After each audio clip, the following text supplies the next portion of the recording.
अस्सलातु वस्सलाम अलैका या रसूल अल्लाह वला आलिका वस्हाबिका या हबीब अल्लाह, अस्सलातु वस्सलाम अलैका या नबी अल्लाह वला आलिका वस्हाबिका या नूर अल्लाह।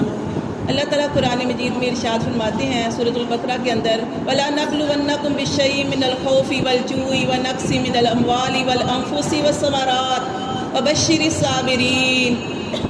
अल्लाह ताला कुरान मजीद में इरशाद फरमाते हैं कि हम ज़रूर तुम्हारी आजमाइश करेंगे, कभी डर के ज़रिए, कभी भूख के ज़रिए, कभी खौफ के ज़रिए, कभी माल के अंदर कमी करके, कभी ज़्यादती करके, माल की ज़्यादती होना ये भी आजमाइश होती है, और कभी जानों का नुकसान करके।